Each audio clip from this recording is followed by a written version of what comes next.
The night of October 17th, 2009 started like any other shift for Captain Michael Sullivan of the Denver Fire Department. The autumn air was crisp and clean, carrying the faint scent of fallen leaves and the promise of the first snow. At 42 years old, Michael had spent 2 decades running into burning buildings while everyone else ran out.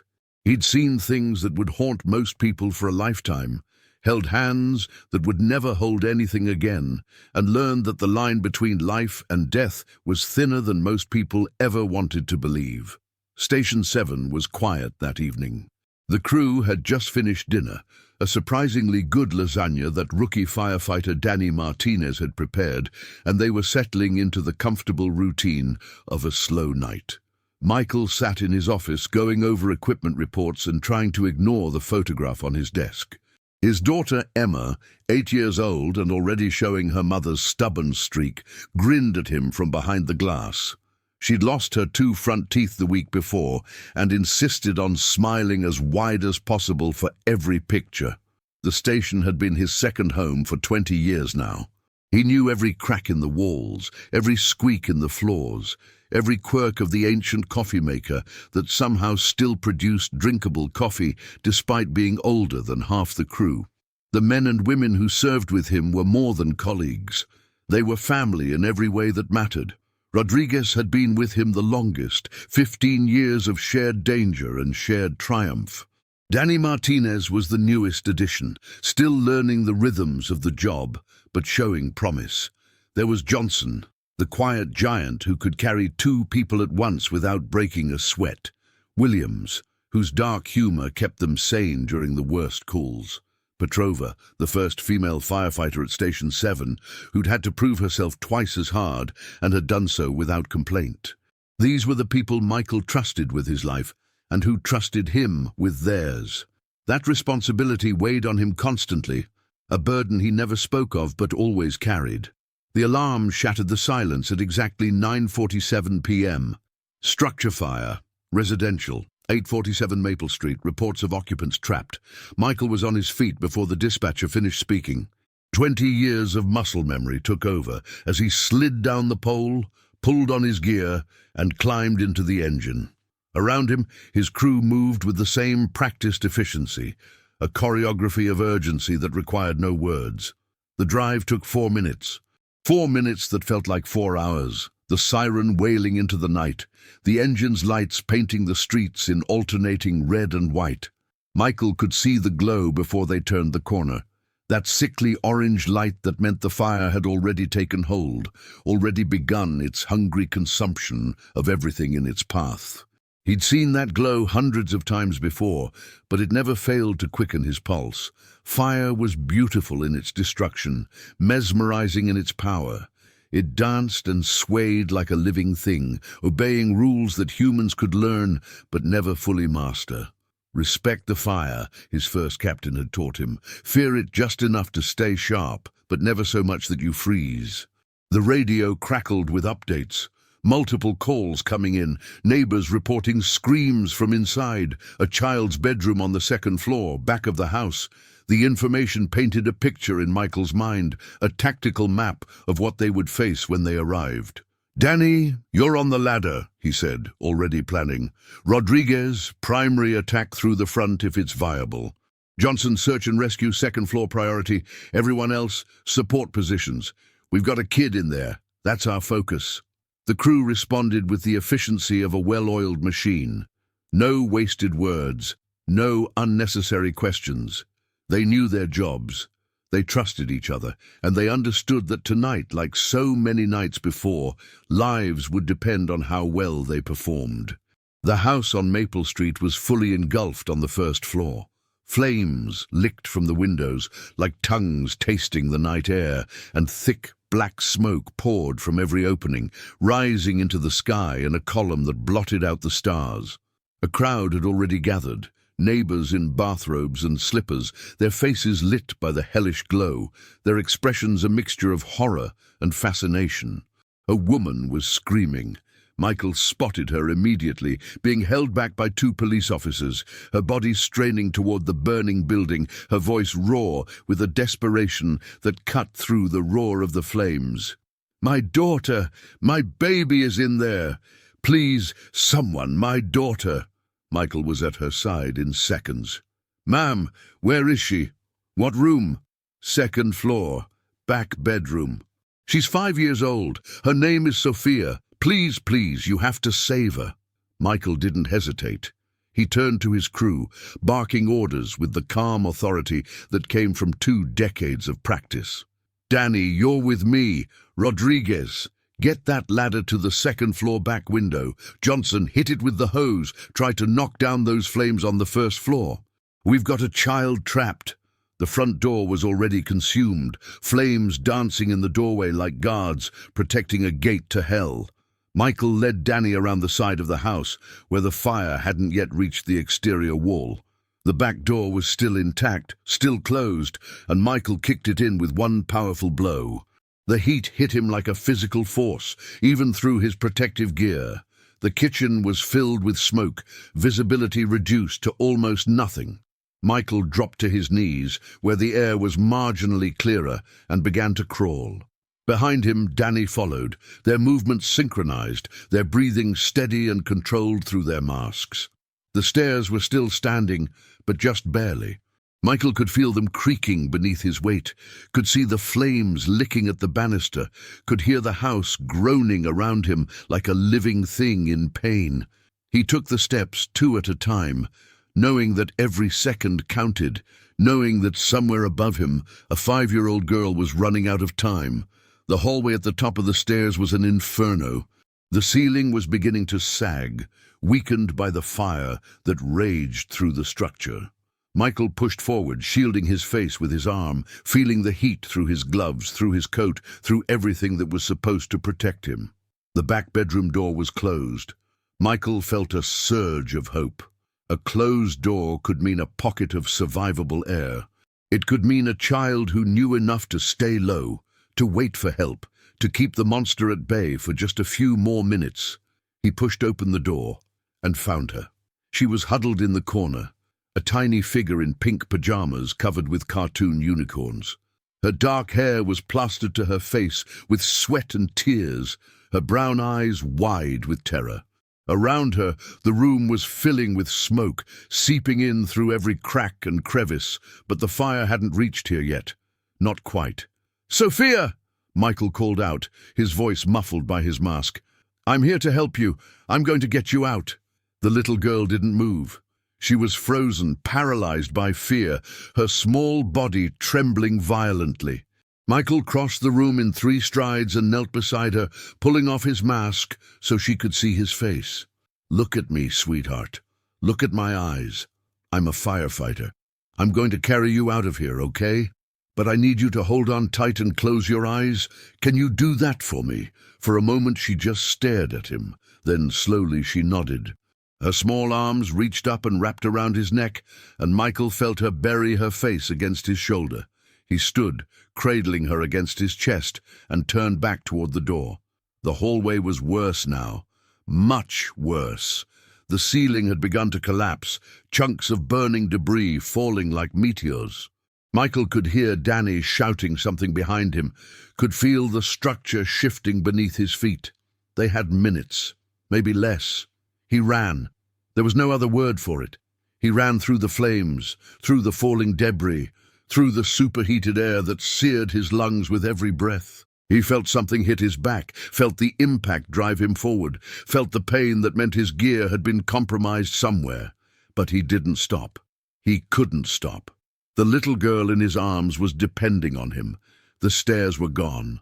Where they had been, there was now only a gaping hole, flames dancing in the void below. Michael looked around wildly, searching for another way out, and spotted the window at the end of the hall. Rodriguez would have the ladder there. He had to. He threw himself toward the window, covering Sophia's body with his own as he crashed through the glass. For one terrifying moment, they were falling, the night air rushing past them, the ground rising up to meet them. Then the ladder was there, Rodriguez's hands grabbing him, steadying him, helping him down. The descent was a blur of motion and pain.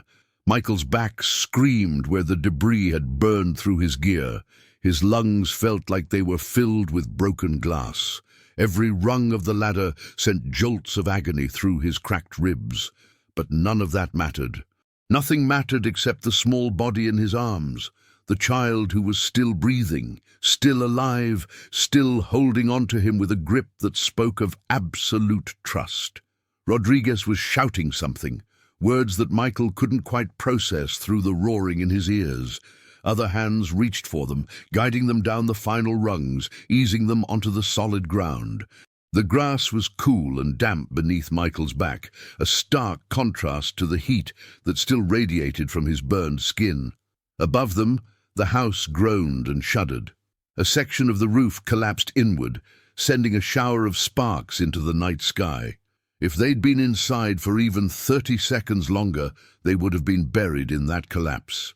They would have died together, the firefighter and the child he'd come to save, but they hadn't.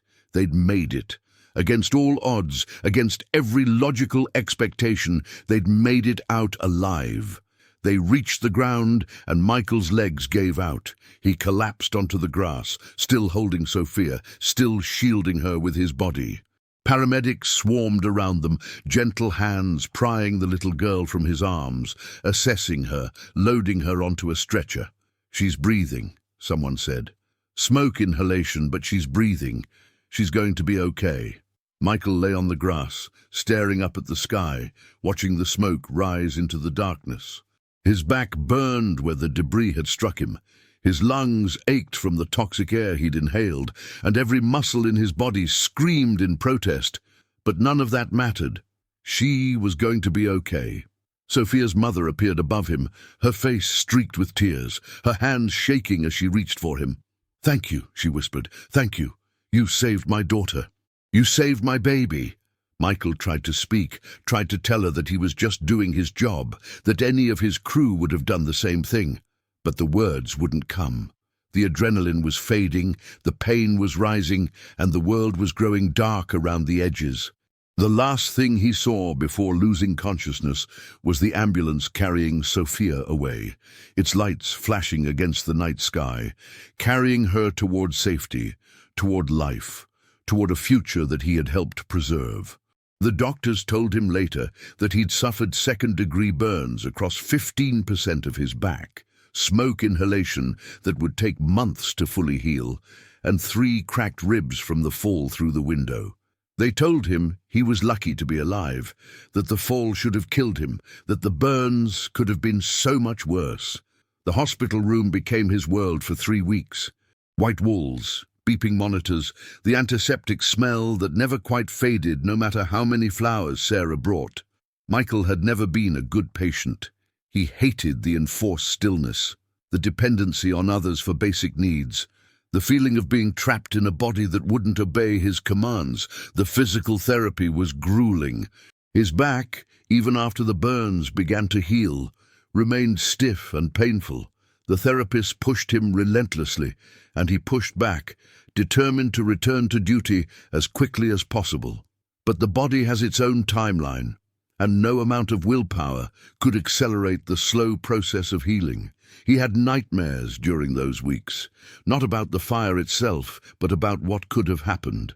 Dreams where he reached the bedroom too late, where Sophia was already gone, where he had to carry her small body out of the flames knowing he'd failed. He'd wake in a cold sweat, his heart racing, the phantom weight of her in his arms. Sarah understood. She always understood. She'd sit with him in the darkness, holding his hand, not asking him to talk about it, but simply being there. Her presence was an anchor, keeping him tethered to reality when the memories threatened to pull him under. Michael didn't feel lucky. He felt tired and grateful and overwhelmed by the weight of what he'd done and what it had cost him. His wife Sarah visited every day, bringing Emma with her, filling his hospital room with flowers and drawings and the sound of his daughter's laughter. His crew came too, one by one, sitting beside his bed and telling him stories from the station, keeping him connected to the life he'd built over 20 years. But mostly, he thought about Sophia, the little girl with the unicorn pajamas and the terrified eyes, the weight of her in his arms as he ran through the flames, the way she'd held onto him, trusting him completely, believing with a child's simple faith that he would save her. He never saw her again. That was the nature of the job, he'd learned. You saved people, and then they went back to their lives, and you went back to yours. The connection forged in those desperate moments, intense as it was, rarely survived the return to normal life. Sophia's mother had sent a card to the station a few weeks after the fire, thanking him again, including a photograph of Sophia smiling in her hospital bed. Michael had kept the card in his desk drawer for years, pulling it out sometimes when the job felt too heavy, when the losses outweighed the wins, when he needed to remember why he did what he did. He thought about her often in those early years, wondered if she was doing well in school, if she'd made friends, if the nightmares that surely plagued her were fading with time. He imagined her growing up, hitting milestones he'd never witness. First day of middle school, first dance, first heartbreak, first... These imaginings comforted him in a way he couldn't quite explain, as if by thinking of her, he could somehow ensure her well-being from a distance. Sarah noticed, of course. His wife had always been perceptive, attuned to his moods in a way that sometimes unnerved him. "You're thinking about her again," she'd say on quiet evenings, when his mind seemed to drift away from their living room to that burning house on Maple Street. "Just hoping she's okay," he'd admit. "She is. You made sure of that." Sarah would squeeze his hand, grounding him in the present. "That's the gift you gave her, Michael. The gift of a future. Whatever happens in that future, it exists because of you." But he never reached out, never tried to contact them. It felt like crossing a line somehow, intruding on a life that had moved on, that needed to move on. Sophia would grow up, forget the fire, forget the terror, forget him. That was the best possible outcome. That was what he wanted for her. Time passed, as it always does. Michael recovered from his injuries and returned to duty. He fought more fires, saved more lives, lost some too. Each victory and each loss carved itself into his soul, leaving marks that no one else could see. He rose through the ranks, became a battalion chief, then retired at 62 with a ceremony that made him uncomfortable and a pension that let him sleep past dawn for the first time in 40 years. The retirement ceremony was held at Station 7, surrounded by the men and women he'd served with over 4 decades. They gave him a plaque and a gold watch, told stories that made everyone laugh and some that made them cry. Rodriguez spoke about the Maple Street fire, about watching Michael carry that little girl through the window, about the moment he thought they were both going to die. "But they didn't die," Rodriguez said, his voice thick with emotion, "because Mike Sullivan doesn't know how to quit. He's the most stubborn son of a gun I've ever served with, and I mean that as the highest compliment I can give." Michael had stood there, uncomfortable with the attention, wishing he could slip away unnoticed. He'd never done the job for recognition or praise. He'd done it because it needed to be done, because he was capable of doing it, because every time the alarm rang, someone somewhere needed help that only he and his crew could provide. After the ceremony, Sarah had driven him home through streets that looked different somehow, quieter, smaller, as if the world had shrunk when he wasn't looking. "What are you thinking about?" she'd asked. "I don't know who I am anymore," he'd admitted. "For 40 years I was a firefighter. That was my identity, and now you're a husband, a father, a grandfather soon enough if Emma has anything to say about it." Sarah had reached over and taken his hand. "You're still you, Michael. The job was just one part of who you are. It's time to discover the rest." He tried to take her advice. Tried golf, which bored him. Tried woodworking, which resulted in 3 misshapen birdhouses and a bandaged thumb. Tried volunteering at the local community center, which was better, but still left him feeling purposeless. The truth was, nothing could replace the adrenaline of the job, the camaraderie, the sense that every day he was making a difference in someone's life. Retirement felt like exile, a banishment from the only world he'd ever truly belonged to. Sarah passed away 3 years after his retirement, taken by the cancer that had crept into her body so quietly they hadn't noticed until it was too late. Michael held her hand as she took her last breath, told her he loved her, told her he'd see her again someday. Then he went home to an empty house and learned what it meant to be truly alone. The first weeks were the hardest. The house that had once been filled with warmth and laughter now echoed with silence. Every room held memories.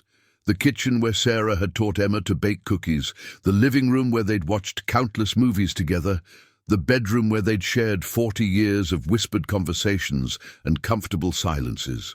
Michael found himself talking to her still, out of habit or need. He couldn't say which. He'd tell her about his day, about the weather, about the small details of a life that now felt hollow without her to share them. Sometimes he could almost hear her responses, that gentle voice that had guided him through every crisis and celebrated every triumph. The grief came in waves, unpredictable and overwhelming. He might be fine one moment, reading the newspaper or watching television, and then something would trigger it. A song she'd loved, a scent that reminded him of her perfume, a photograph he hadn't seen in years.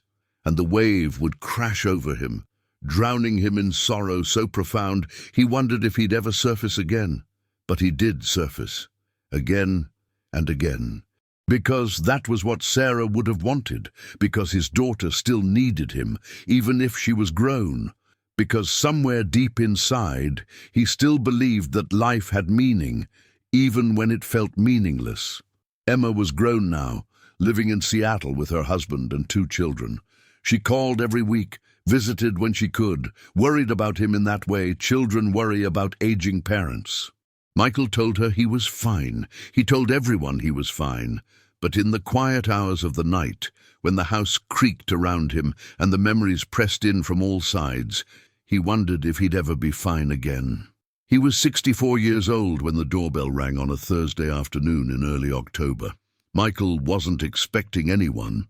Emma wasn't due for a visit until Thanksgiving, and his neighbors had long since learned that he preferred his solitude. He considered ignoring it, letting whoever it was assume he wasn't home. But curiosity got the better of him, as it always had, and he shuffled to the front door in his slippers and bathrobe. The young woman on his porch was a stranger. She was in her early 20s, with long dark hair and brown eyes that seemed somehow familiar, though Michael couldn't place why. She was dressed professionally, a blazer over a simple blouse, and she held a manila folder in her hands like it contained something precious. "Can I help you?" Michael asked, his voice rough from disuse. The young woman smiled, and something about that smile made Michael's heart skip a beat. "Captain Sullivan? Captain Michael Sullivan?" "It's just Michael now. I've been retired for a while." "I know." She took a deep breath, and Michael noticed that her hands were trembling slightly. "My name is Sophia Reyes. 15 years ago, you saved my life." For a long moment, Michael couldn't speak. He stared at the young woman before him, searching for the terrified 5-year-old in the unicorn pajamas, finding her in the shape of her eyes, the curve of her chin, the way she held herself as if bracing for impact. "Sophia," he finally managed. "Little Sophia from Maple Street." "That's me." Her voice caught, and Michael saw tears beginning to form in her eyes. "I've been looking for you for 3 years. Ever since I turned 18 and could access the records, I needed to find you. I needed to thank you properly." The search had not been easy. Fire department records were protected, personnel files confidential. Sophia had spent countless hours navigating bureaucracy, making phone calls, sending emails that went unanswered. She'd hit dead ends and false leads, moments of hope followed by crushing disappointment. More than once, she'd considered giving up, accepting that some chapters of our lives are meant to remain unfinished, but something kept pulling her forward. The memory of that voice in the smoke, calm and certain, promising her that everything would be okay. The weight of arms carrying her through the flames. The feeling of being saved, truly saved, by someone who asked nothing in return. She'd finally gotten a break when a sympathetic clerk at the city records office had taken pity on her. The woman had lost her own father in a house fire years ago and understood in a way few others could why finding this man mattered so much. She'd bent the rules, just slightly, just enough to give Sophia a direction to pursue. That direction led to Rodriguez, still serving at Station 7 after all these years. And Rodriguez, after hearing her story, had looked at her with tears in his eyes and given her the address she'd been seeking for 3 long years. Michael stepped back, gesturing for her to come inside. His hands were shaking now too, though whether from age or emotion he couldn't say. "Come in, please. Can I get you some coffee? Tea? Coffee would be wonderful. Thank you." He led her to the kitchen, grateful for the distraction of making coffee, for something to do with his hands, while his mind struggled to process what was happening. Sophia sat at the kitchen table, the same table where he'd shared thousands of meals with Sarah, where Emma had done her homework, where life had unfolded in all its ordinary glory. "I'm sorry for just showing up like this," Sophia said as he set a cup before her. "I tried to call the station, but they said you'd retired.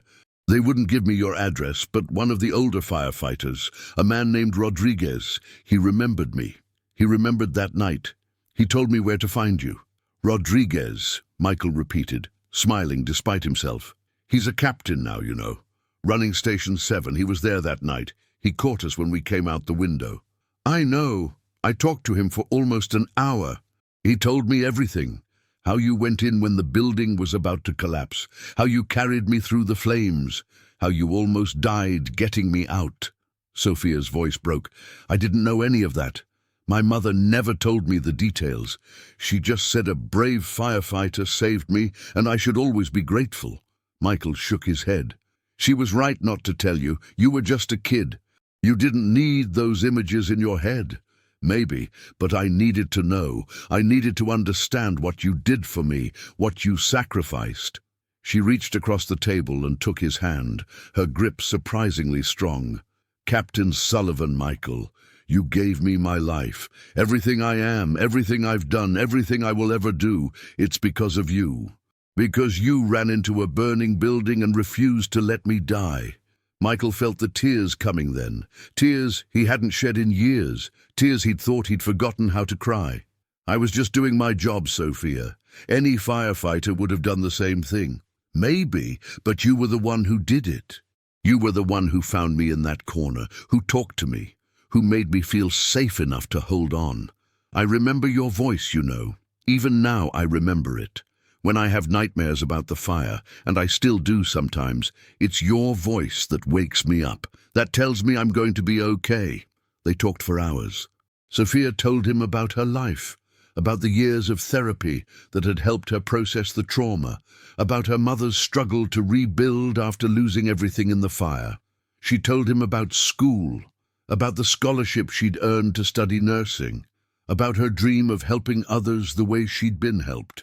The conversation flowed naturally, as if they'd known each other for years, rather than meeting for the first time since that terrible night.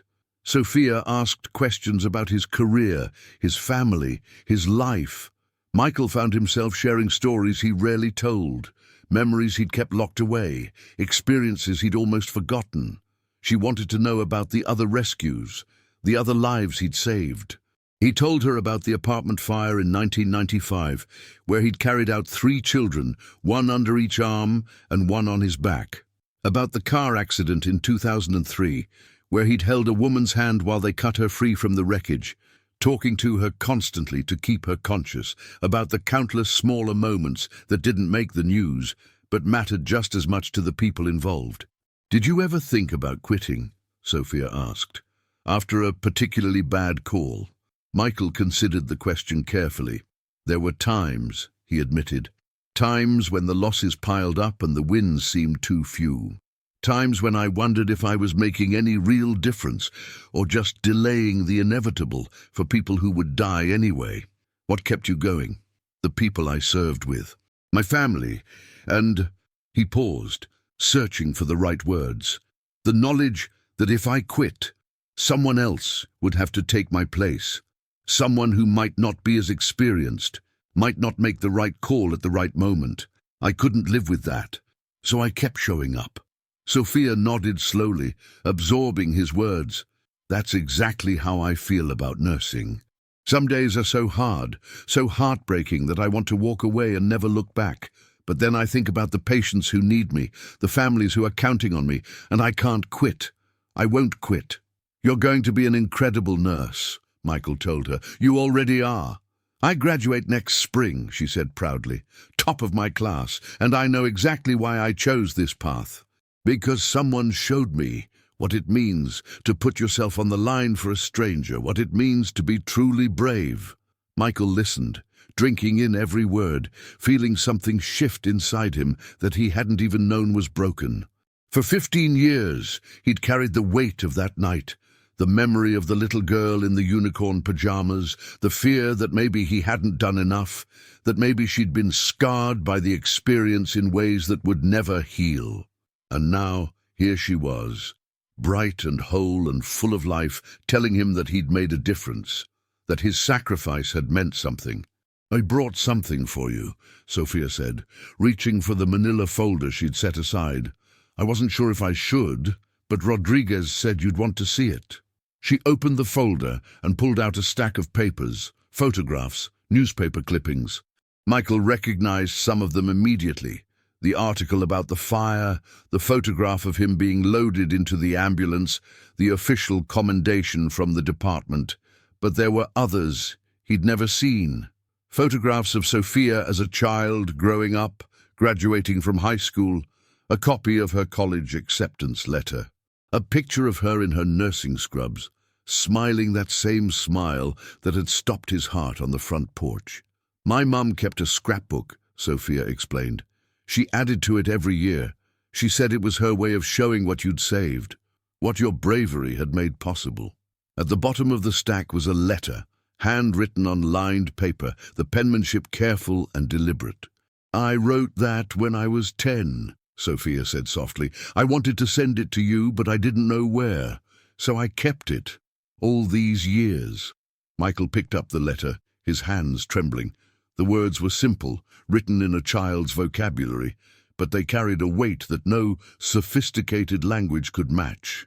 Dear Mr. Firefighter, he read aloud, his voice cracking. Thank you for saving me from the fire. I was very scared, but you made me feel brave. My mom says you are a hero. I think so too. When I grow up, I want to help people like you helped me. Love, Sophia. P.S. I still have nightmares sometimes, but I remember your voice, and it makes them go away. Michael set down the letter and covered his face with his hands. The tears came freely now, all the years of stoicism and professional detachment melting away in the presence of this young woman who had traveled across time to thank him. He felt Sophia's arms around him, felt her holding him the way he'd held her 15 years ago, and for the first time in longer than he could remember, he let himself be comforted. I'm sorry, he managed finally, pulling back and wiping his eyes. I'm not usually this emotional. Don't apologize. Rodriguez warned me you might cry. He said you were always the softest-hearted captain he'd ever worked with, even though you tried to hide it. Michael laughed, a wet, broken sound. Rodriguez always did talk too much. They moved to the living room, where the afternoon light filtered through the windows, and the photographs on the mantel watched over them like silent witnesses. Sophia asked about his life, about Sarah, about Emma, about the years that had passed since that October night. Michael found himself talking more than he had in years, sharing stories he'd almost forgotten, memories that had gathered dust in the corners of his mind. Your wife sounds wonderful, Sophia said when he finished telling her about Sarah. She was. She was the best thing that ever happened to me after Emma.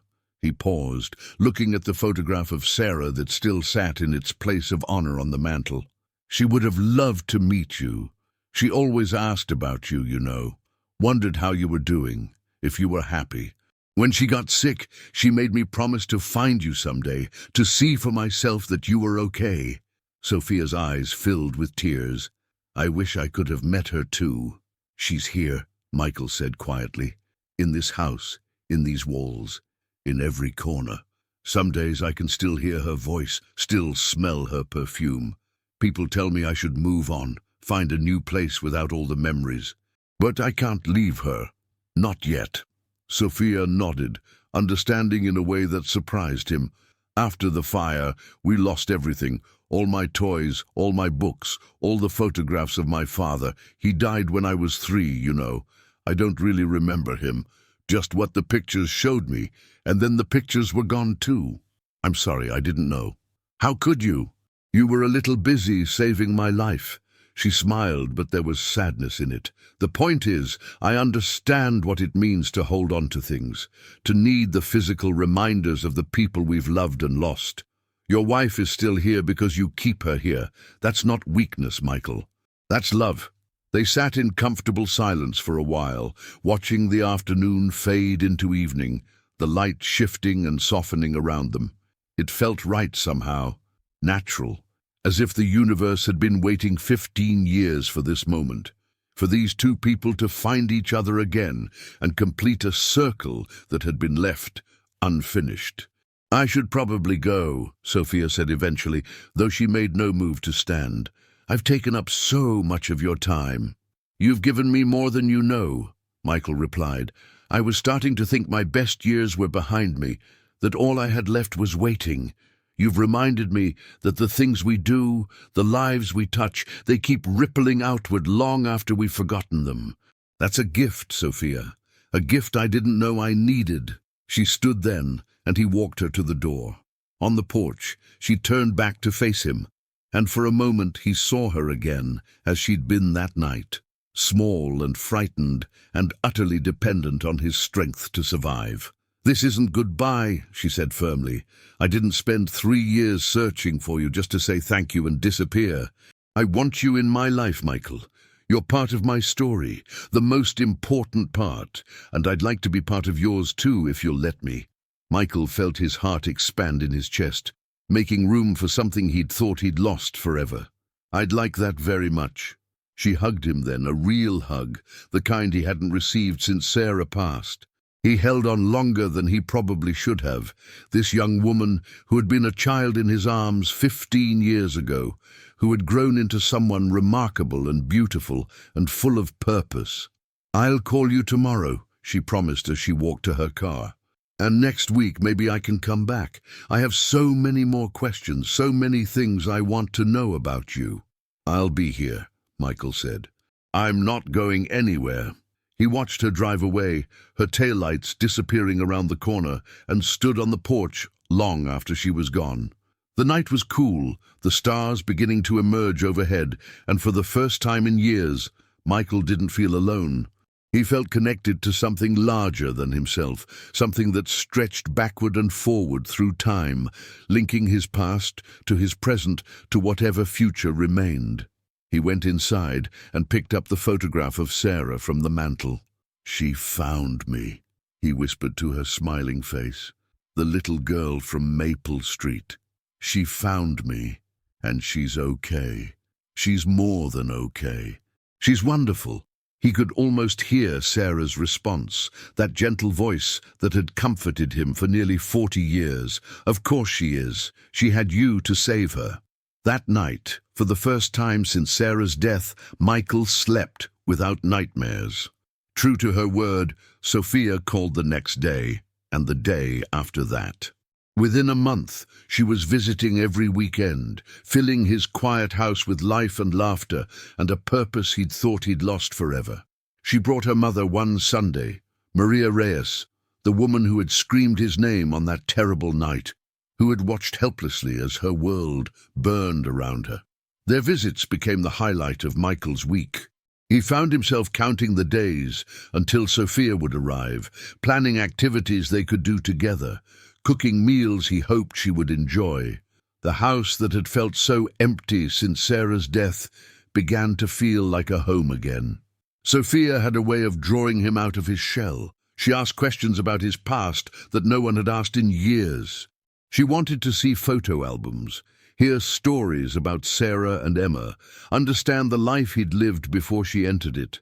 In return, she shared her own stories, the challenges of nursing school, the friends she'd made, the dreams she harbored for the future.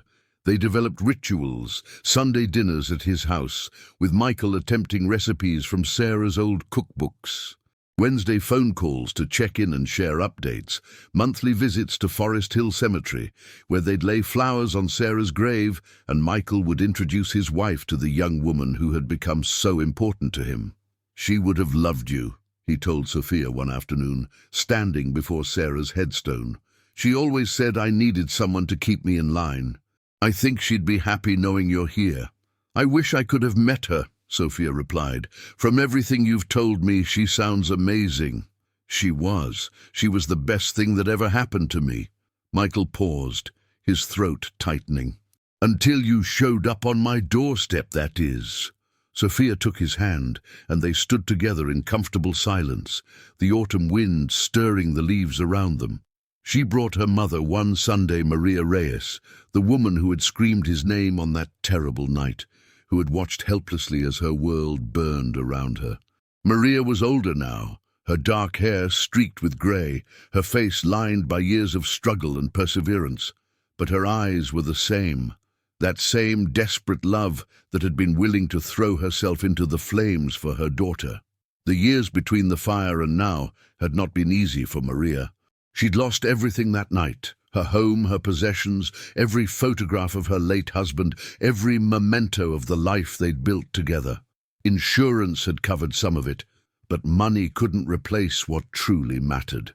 The memories, the sense of security, the belief that home was a safe place. She'd rebuilt slowly, painfully, working 2 jobs to provide for Sophia while also attending night school to improve her prospects. There were times when she wanted to give up, when the weight of single motherhood and survivor's guilt threatened to crush her. But every time she looked at her daughter, every time she saw Sophia's smile or heard her laughter, she found the strength to keep going. "Captain Sullivan saved both of us that night," Maria had told Sophia years later. "Not just your body, but my reason for living. If I had lost you..." She'd never been able to finish that sentence. Some possibilities were too terrible to put into words. "I never forgot you," Maria said, embracing him in her kitchen. "Every year on the anniversary, I light a candle for you. I pray for your health, your happiness, your family. You saved her, Michael. You saved everything." "You rebuilt," Michael said, looking around the modest but comfortable home they'd created. "That takes courage, too. We rebuilt because of you, because you gave us the chance to rebuild." Sophia's graduation came in May, on a warm spring day that smelled of flowers and promise. Michael sat in the audience beside Maria, watching as Sophia walked across the stage to receive her nursing degree. When they called her name, she looked directly at him and smiled. That same smile that had welcomed him when she appeared on his doorstep 7 months ago. Afterward, surrounded by family and friends and celebration, Sophia found her way to his side. "I couldn't have done this without you," she said. "Not just because you saved my life, but because you showed me what it looks like to dedicate yourself to helping others. You're my inspiration, Michael. You always have been." Michael felt the tears coming again, but he didn't try to stop them. "I'm so proud of you, Sophia. Your whole life is ahead of you, and I know you're going to do incredible things. Will you come visit me at the hospital once I start working? Try to keep me away." The summer passed in a blur of visits and phone calls, of Sunday dinners and long conversations on Michael's porch. Emma came out from Seattle with her family, and Michael introduced her to Sophia, watching as the 2 women connected over shared stories and mutual affection. His grandchildren, 6-year-old twins named Jacob and Lily, took to Sophia immediately, and by the end of the weekend they were calling her Aunt Sophia and begging her to come back soon. "You've built quite a family," Emma told him as they watched Sophia chase the twins around the backyard. "Mom would be happy, Dad. She always worried about you being alone." "I'm not alone anymore," Michael said. "I have you, I have the kids, and now I have Sophia. She loves you, you know, like a second father." Michael nodded, his throat too tight to speak. He'd never had a son, had sometimes wondered what that would be like. But looking at Sophia, watching her laugh and play with his grandchildren, he realized that family wasn't about blood or biology. It was about connection, about the bonds forged in moments of crisis and maintained through years of care. Sophia was his family now, as much as Emma, as much as the grandchildren, as much as Sarah's memory that still lingered in every corner of their home. She was the living proof that his life had mattered, that his sacrifices had meant something, that the courage he'd shown on that October night had rippled outward through time to create something beautiful. The fall brought changes. Sophia started her job at Denver General Hospital, working in the emergency room where the most critical cases came through.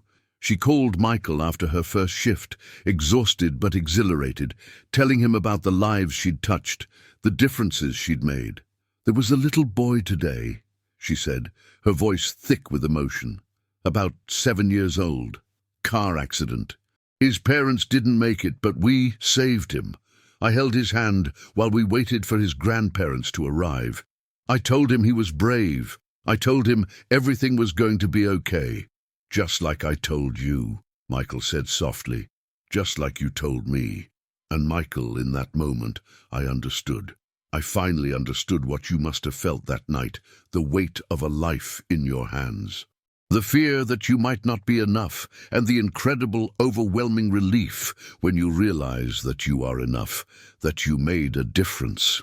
Michael closed his eyes, remembering. "It never gets easier, Sophia, but it always matters. I know. I know now." The anniversary of the fire came on a cool October evening. 15 years to the day since Michael had carried a 5-year-old girl through the flames. Sophia organized a small gathering at Michael's house. Just him, Maria, Emma and her family, a few of the old firefighters who'd been there that night. Rodriguez came, his hair gray now, but his smile the same, and the two men embraced like brothers. "Can you believe it?" Rodriguez said, looking around at the assembled group. 15 years. Feels like yesterday. "And a lifetime ago," Michael agreed. Sophia stood up to speak as the evening drew to a close. She held a glass of wine in her hand, and her eyes moved around the room, touching each face, each friend, each piece of the extended family she'd built. 15 years ago, I was a scared little girl hiding in a corner, waiting to die. I didn't understand what was happening. I didn't know that the building was collapsing, that time was running out, that every second mattered. All I knew was that I was alone and afraid, and I wanted my mother." She paused, collecting herself, and then a man appeared, a stranger in a heavy coat and a mask, who took off that mask so I could see his face, who spoke to me in a voice so calm, so kind, so completely certain that everything would be okay, that I believed him. I wrapped my arms around his neck and I closed my eyes, and I trusted him with my life. Michael felt the tears running down his cheeks, but he didn't wipe them away. Around him others were crying too. Rodriguez, Maria, even Emma, who'd heard this story before but never like this. That man didn't just save my body that night, he saved my soul. He showed me what courage looks like, what sacrifice means, what it truly is to be a hero. And for 15 years, I carried that lesson with me, through the therapy and the nightmares, through high school and college, through every moment when I could have given up but didn't, because somewhere in the back of my mind, I remembered his voice. I remembered his arms around me. I remembered that someone had thought I was worth risking everything for. Sophia turned to face Michael directly. "Michael Sullivan, you gave me my life. But more than that, you gave me my purpose. Because of you, I became a nurse. Because of you, I spend my days helping others, saving others, being for them what you were for me. You didn't just rescue one little girl from a fire, Michael. You created a ripple effect that will touch thousands of lives over the course of my career. Every patient I help, every life I save, every hand I hold in a moment of fear or pain, that's your legacy. That's what your courage made possible. She raised her glass. To Michael Sullivan, my hero, my family, my friend. The room echoed her toast, voices mingling together in tribute. Michael stood, overwhelmed, and Sophia crossed the room to embrace him. They held each other for a long moment, the 65-year-old retired firefighter and the 20-year-old nurse, connected by a night of fire and fear and an act of bravery that had changed both their lives. "Thank you," Michael whispered, "for finding me, for reminding me why I did what I did for 40 years, for giving an old man a reason to keep going. Thank you for giving me the chance to grow old at all," Sophia replied. "I love you, Michael, like the father I barely remember, like the hero I'll never forget."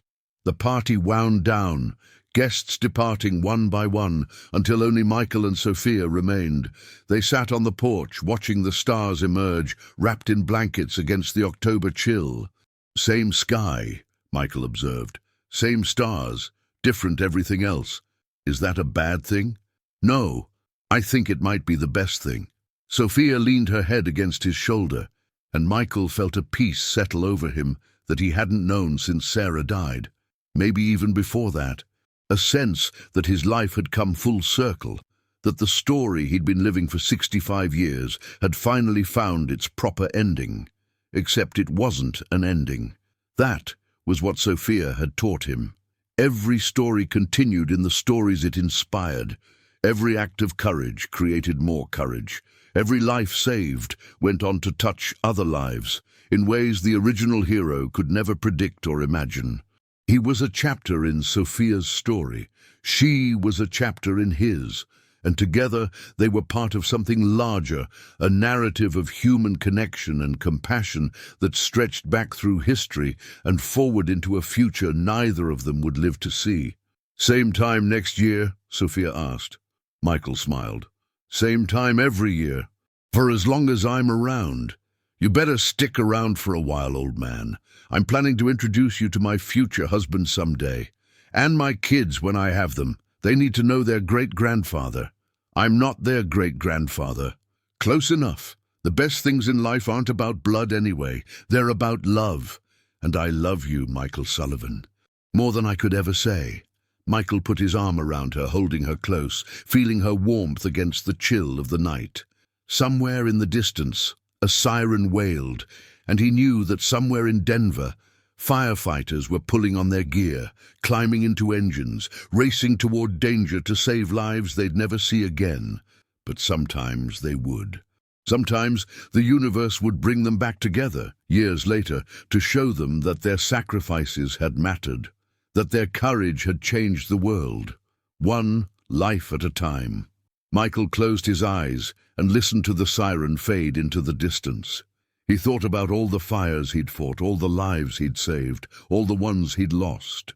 He thought about Sarah and Emma and the grandchildren, about Rodriguez and Danny Martinez and all the brothers and sisters he'd served with over 4 decades. And he thought about Sophia, the little girl who had become a woman, the victim who had become a healer, the stranger who had become family. That was the true reward of a life spent in service, he realized. Not the medals or the commendations or the newspaper articles, but these quiet moments of connection, these reminders that we are all threads in a tapestry larger than ourselves, weaving together in patterns we can't predict but can always choose to make beautiful. The night deepened around them, stars wheeling overhead, the world continuing its eternal dance of creation and destruction, of endings and beginnings. And on the porch of a house filled with memories, a retired firefighter and a young nurse sat together in comfortable silence, grateful for the fire that had brought them together, grateful for the years that had tested them, grateful for the love that had carried them through. Tomorrow would bring new challenges, new opportunities, new chances to make a difference. But tonight was for remembering, for celebrating, for acknowledging the extraordinary within the ordinary, the miraculous within the mundane, for understanding that sometimes, just sometimes, the universe brings us exactly what we need, exactly when we need it, and for being grateful enough to recognize it when it arrives. The months that followed were among the happiest of Michael's life. Sophia became a regular presence in his home, their relationship deepening with each visit. She brought him back into the world he'd withdrawn from after Sarah's death, dragging him to restaurants and movies and community events he would never have attended on his own. "You can't just sit in that house and wait to die," she told him bluntly one afternoon. "You've got years left in you, and I intend to make sure you enjoy them." "You sound like Sarah," he grumbled, but he was smiling. "Good. She sounds like a smart woman." He started volunteering at the fire station again, not fighting fires but teaching new recruits, sharing the wisdom of 40 years on the front lines. The young firefighters listened with respect that bordered on reverence, hanging on his every word, asking questions he'd forgotten he knew the answers to. "You're a natural teacher," Rodriguez told him after observing one of his sessions. "Ever think about writing a book? Your stories would be invaluable for training purposes." The idea planted itself in Michael's mind and refused to leave. He started writing that same evening, sitting at the kitchen table with a legal pad and a pen, letting the memories flow. Stories of rescues and losses, of courage and fear, of the ordinary people who became extraordinary when circumstances demanded it. At first, the writing was difficult. Michael had never considered himself a wordsmith, had always preferred action to articulation. But as he continued, something shifted. The words began to flow more easily, each memory unlocking another, each story connecting to the next. He found himself staying up late into the night, scribbling furiously, afraid that if he stopped, the flow might never return. The writing became therapeutic in ways he hadn't anticipated. For 40 years, he'd carried these experiences inside him, processing them as best he could, but never truly examining them. Now, forced to articulate what he'd seen and felt and done, he began to understand his own journey in new ways. The fears he'd never admitted, the griefs he'd never fully processed, the pride he'd never allowed himself to feel. Sarah would have loved this, he thought often as he wrote. She'd always encouraged him to share his stories, to let others learn from his experiences.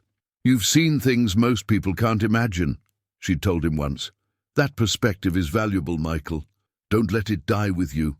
He was finally taking her advice, years too late, but better than never. Sophia was his first reader, poring over his handwritten pages with the same intensity she brought to everything. "This is incredible," she said.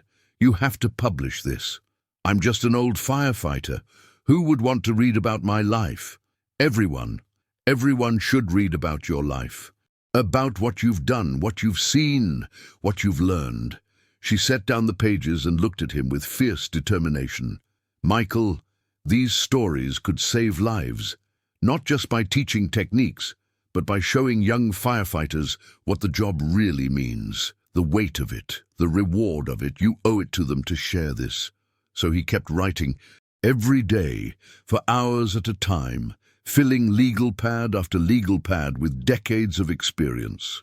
Sophia helped him transcribe the pages into a computer, and when he had enough material, she helped him find an agent who specialized in memoirs. The book was published on the 2nd anniversary of Sophia's appearance on his doorstep. Into the Flames, 40 years of courage, sacrifice and service. The cover featured a photograph from his younger days, striding toward a burning building backlit by flames. Inside were the stories he'd gathered over a lifetime, each one a testament to the men and women who ran toward danger while everyone else ran away. The publishing process had been an education in itself. Michael had never imagined the amount of work that went into producing a book, the editing, the revisions, the cover design, the marketing decisions. Sophia guided him through all of it, using her organizational skills honed in nursing school to keep the project on track. You need to cut this chapter, she'd tell him firmly. It's repetitive. But that was one of my favorite rescues, he'd protest. It's still repetitive, trust me. He learned to trust her judgment, even when it meant killing darlings he'd grown attached to. The book was better for her involvement, tighter and more focused, the narrative thread clearer. When he held the first printed copy in his hands, he felt a pride he hadn't experienced since his early days on the force.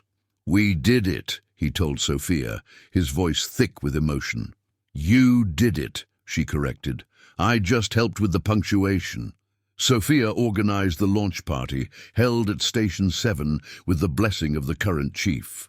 Firefighters from across the city attended, along with retired veterans who came to shake Michael's hand and share their own stories.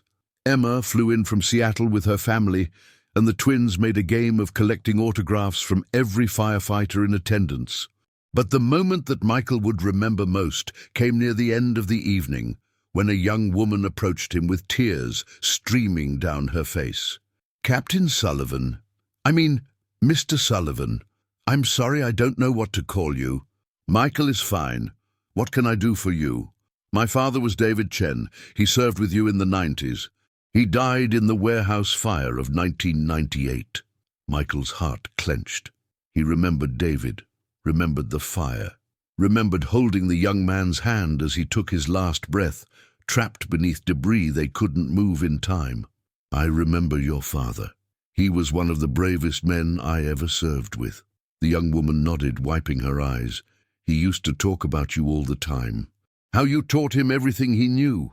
How you were the kind of firefighter he wanted to be someday." She held up a copy of Michael's book.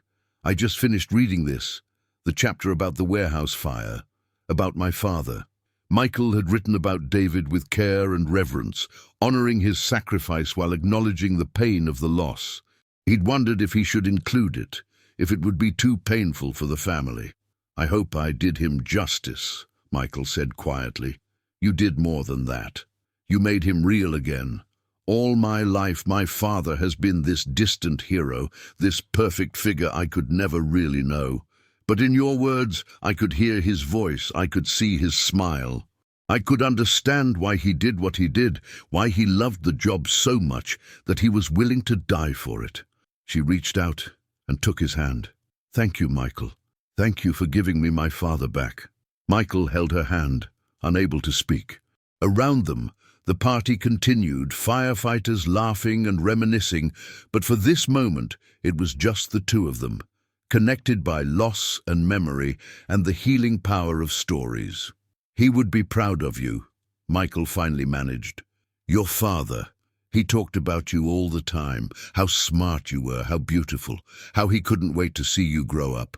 He never got that chance." "No. But he loved you. That I can promise you. He loved you more than life itself." The young woman nodded, squeezed his hand, and melted back into the crowd.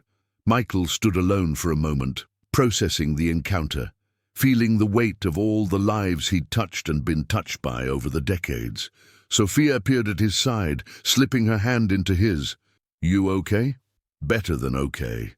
I'm exactly where I'm supposed to be." The book became a modest success, adopted by fire academies across the country as required reading for new recruits. Michael received letters from firefighters young and old, thanking him for articulating what so many of them felt but couldn't express.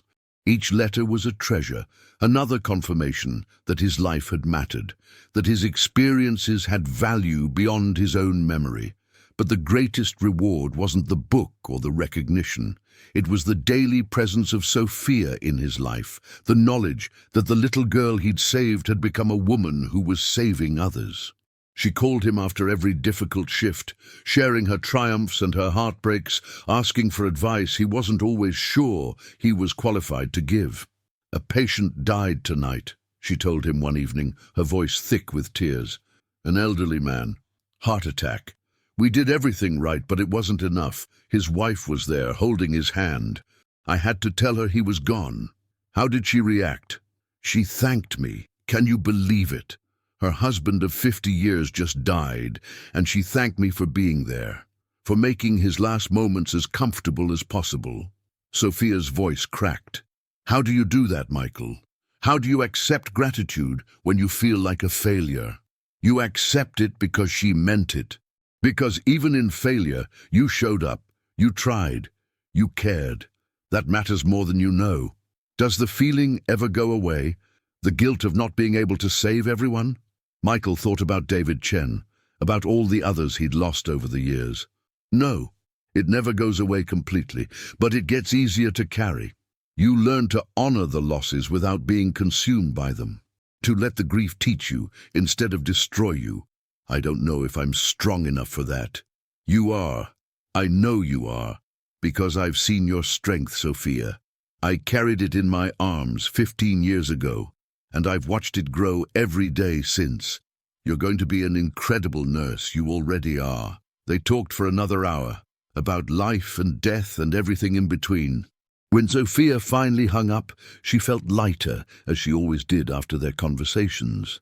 Michael had a way of putting things in perspective, of reminding her why she'd chosen this path and why it was worth the pain.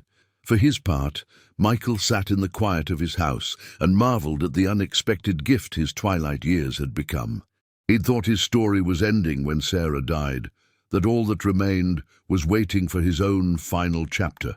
Instead, he'd discovered that the story was still being written, that new characters were still joining the narrative, that love and purpose could find you at any age if you were willing to let them in. Sophia was his greatest gift, but she wasn't the only one. Through her, he'd reconnected with his own daughter, spending more time with Emma and the grandchildren than he had in years. He'd rekindled friendships with old colleagues, men and women who'd shared the same dangers and understood the same truths. He'd found his voice as a writer, turning the experiences of a lifetime into words that could inspire and educate future generations. He was 71 years old when the chest pains started. At first, he dismissed them as indigestion, the penalty for indulging in too much of Emma's holiday cooking. But when they persisted, when they spread down his arm and stole his breath, he knew. Sophia was at his bedside within hours, having broken every speed limit between the hospital and his house. She held his hand as the doctors explained what the tests had shown, a blockage that required immediate surgery, a heart that had been working too hard for too long. "You're going to be fine," she said fiercely, though her eyes were red with tears. "You hear me, old man? You're going to be fine. You promised to meet my future husband. You promised to hold my children. You don't get to break those promises." Michael smiled weakly. "Wouldn't dream of it." The surgery was a success, though the recovery was long and frustrating for a man who'd never learned to sit still. Sophia practically moved into his house for the first month, managing his medications, supervising his physical therapy, bullying him into eating foods he didn't want and doing exercises he hated. She took a leave of absence from the hospital, despite his protests. "Your patients need you more than I do," he argued. "My patients will be fine. The hospital has other nurses. You only have one stubborn granddaughter who knows how to make you take your pills." She crossed her arms, and Michael recognized the expression. It was the same look Emma gave him when she'd made up her mind about something. He learned quickly that arguing with Sophia was about as productive as arguing with a brick wall. She had inherited, or perhaps developed, an iron will that brooked no opposition when it came to matters of health and safety. She monitored his diet, his exercise, his sleep patterns. She accompanied him to every doctor's appointment, taking notes and asking questions he would never have thought to ask. "You're worse than Sarah," he complained one afternoon. "I'll take that as a compliment." It was meant as one. By spring, he was back on his feet, slower than before, but still mobile, still independent, still himself. The doctors warned him that he'd need to take it easy, that the days of teaching at the fire academy were probably behind him. Michael nodded, accepted their advice, and then promptly ignored it. "You're impossible," Sophia said when she found him at Station 7, surrounded by recruits, in the middle of a lecture about ventilation techniques. "I'm consistent. There's a difference. She sat in the back of the room and listened to the rest of his lecture, watching the young firefighters hang on his every word. When he finished, they applauded spontaneously, a tribute that made him duck his head in embarrassment. "That's what I'm talking about," Sophia said as they walked to his car. "That right there. You're making a difference, Michael, even now. Even after everything. I learned from the best. Sarah, all of them, Sarah. The firefighters I served with, the people I saved, and you, Sophia, especially you." She stopped walking and turned to face him. "Me? What have I taught you? That the story doesn't end until you let it. That every chapter leads to the next one. That the best parts of life aren't behind us, they're still being written." He took her hands in his. "You showed up on my doorstep 2 years ago, and you changed everything. You gave me purpose again, family again, hope again. I can never repay you for that. You don't have to repay me. You saved my life, Michael.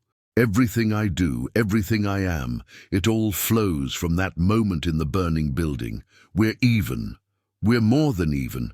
We're family." Sophia hugged him, there in the parking lot of Station 7, and Michael held her close, feeling the warmth of her, the life of her, the promise of her.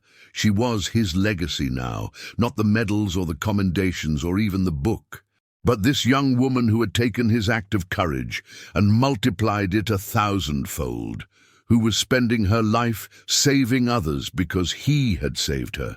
That was enough. That was more than enough. That was everything. The years continued to pass, as years do. Michael watched Sophia fall in love, get married to a young doctor named James, who looked at her like she was the most precious thing in the world.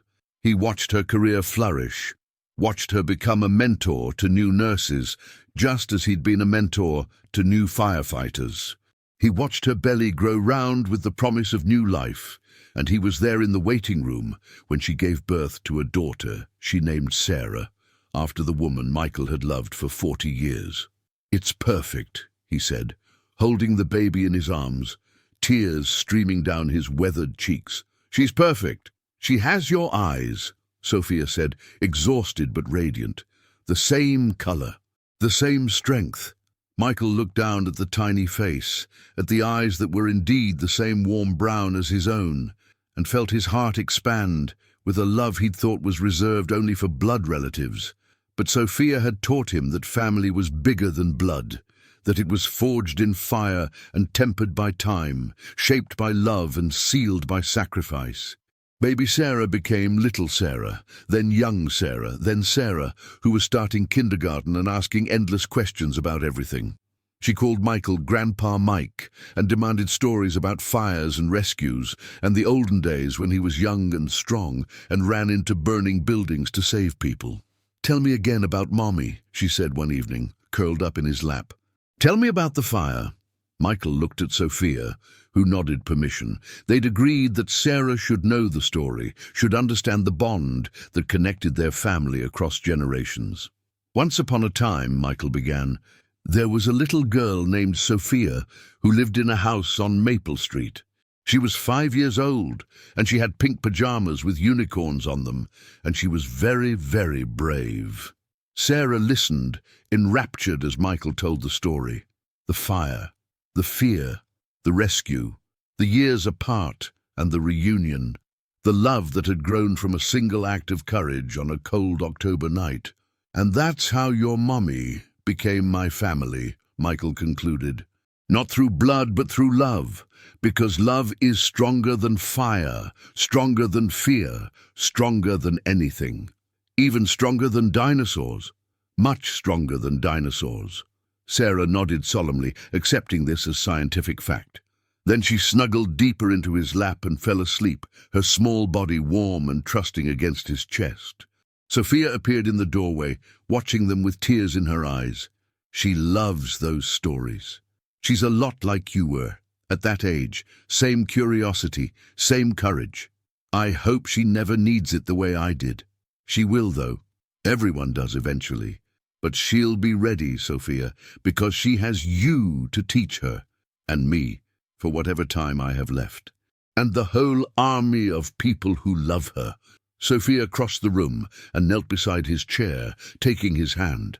"Thank you, Michael, for everything, for saving me, for becoming my family, for being the grandfather my daughter will remember for the rest of her life.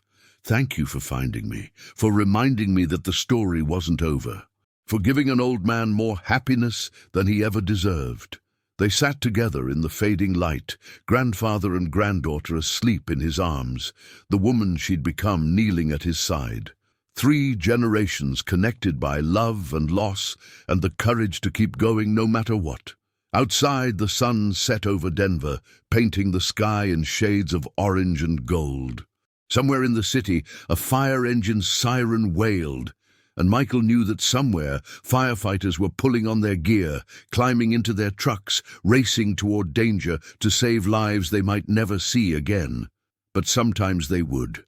Sometimes the universe would bring them back together years later to show them that their sacrifices had mattered, that their courage had changed the world, one life at a time. Michael smiled and closed his eyes, feeling the weight of Sarah in his arms, the warmth of Sophia's hand in his, the peace of a life fully lived and deeply loved. This was the ending he'd never dared to hope for, and it was better than anything he could have imagined. The stars wheeled overhead, eternal witnesses to the small dramas playing out below. In houses across Denver, families were going about their evening routines, eating dinner, watching television, putting children to bed. They didn't know that somewhere in their city, a retired firefighter and a young nurse were sharing a moment that transcended the ordinary, a connection forged in fire and tempered by time. Michael thought about all the invisible threads that connected people to each other, the moments of crisis that revealed who we truly are, the acts of courage, large and small, that ripple outward through time in ways we can never predict. Every life touches other lives, and those lives touch still others, creating a web of influence that spans generations. He had pulled a little girl from a burning building 15 years ago. That single act had set in motion a chain of events that led to this moment, this porch, this night, this family that had formed against all odds. And Sophia would go on to touch countless other lives in her career as a nurse, each one a continuation of the legacy that began in the flames of Maple Street. This was the true reward of a life spent in service, Michael realized. Not the medals or the commendations or the newspaper articles that faded with time, but the knowledge that somewhere out there, people were living fuller lives because of choices you made. That your courage, your sacrifice, your willingness to run toward danger when everyone else ran away had mattered, had made a difference, had changed the world one person at a time. That was enough. That was more than enough. That was everything.